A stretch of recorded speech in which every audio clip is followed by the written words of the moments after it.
السلام علیکم ورحمۃ اللہ۔ اللہ تعالیٰ کی سلامتی ہو آپ سب پر۔ تو آج ہماری سب سے پہلی حدیث شریف انما الاعمال بالنیات، بے شک تمام اعمال کی قبولیت کا دار و مدار نیت کے خالص ہونے پر ہے۔ اور دوسری جگہ ہمارے نبی صلی اللہ علیہ وسلم نے ارشاد فرمایا، ہر شخص کے لیے ہے وہ چیز جس کی نیت کی اس نے، لِكُلِّ امْرِئٍ مَّا نَوَىٰ۔ ہاں جی، تو جاننا اب یہ ہے کہ نیت خالص کیسی ہونی چاہیے۔ نیت دل کی کیفیت کا نام ہے، اور قیامت والے دن اعمال کا حساب نیت کے مطابق ہوگا۔ اس کی مثال ہمارے نبی صلی اللہ علیہ وسلم کے بتائے ہوئے ایک واقعے سے ہوتی ہے۔ آپ صلی اللہ علیہ وسلم نے فرمایا، میری امت میں سے قیامت کے دن سب سے غریب وہ ہوگا جس کی نیکیاں ضائع کر دی جائیں گی۔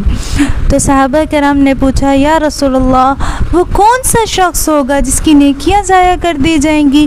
ایک تو گناہ گار شخص ہوتا ہے، گناہ کرتا ہے، لیکن ایسا کون سا شخص ہوگا جس کی نیکیاں ضائع کر دی جائیں گی؟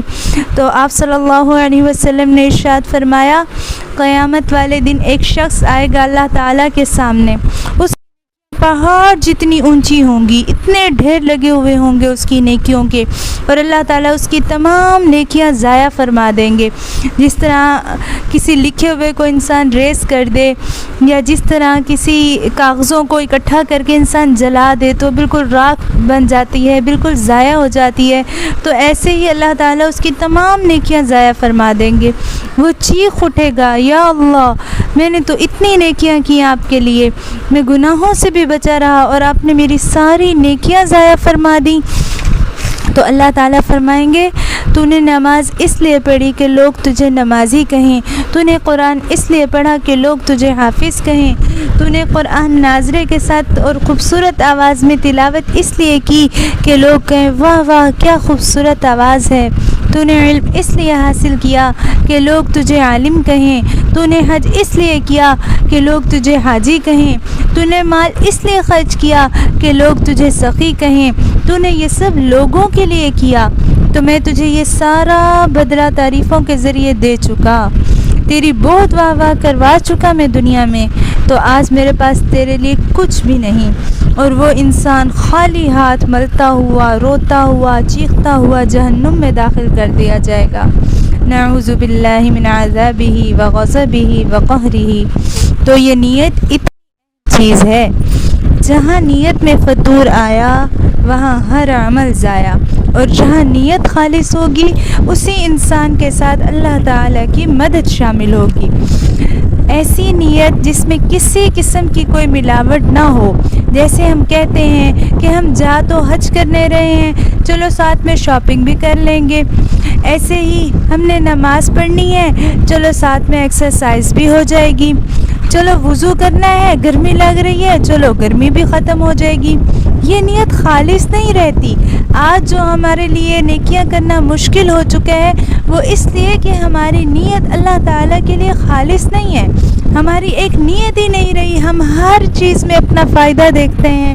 تو جس عمل میں ملاوٹ ہوگی وہ خالص نہیں رہے گا، اور جب وہ خالص ہی نہیں رہے گا تو اللہ تعالیٰ کی مدد کیسے ہمارے ساتھ شامل ہوگی؟ تو ہم کوئی بھی عمل کریں صرف اللہ تعالیٰ کی رضا کے لیے، کہ اے اللہ آپ راضی ہو جائیں، آپ خوش ہو جائیں۔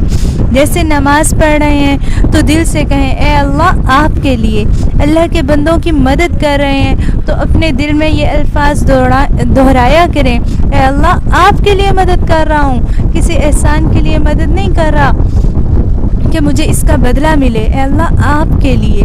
ماں باپ کی خدمت کر رہے ہیں اس لیے نہیں کہ وہ میرے ماں باپ ہیں، انہوں نے مجھے پالا ہے، بلکہ اس لیے کہ اللہ آپ کا حکم ہے، آپ کا حکم مان کر ان کی خدمت کر رہے ہیں۔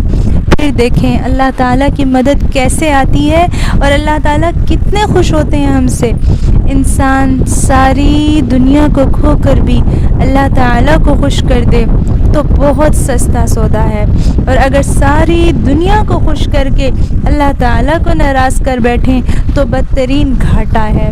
اور ہم ساری دنیا کو خوش کر کے سمجھتے ہیں ہم نے دنیا کو مسخر کر لیا، جبکہ ہم بدترین گھاٹا اس وقت اٹھا رہے ہوتے ہیں۔ اللہ تعالی ہم سب کی نیتوں کو خالص فرما دیں اور ہم سب سے خوش ہو جائیں. آمین. اللہم ربنا آمین.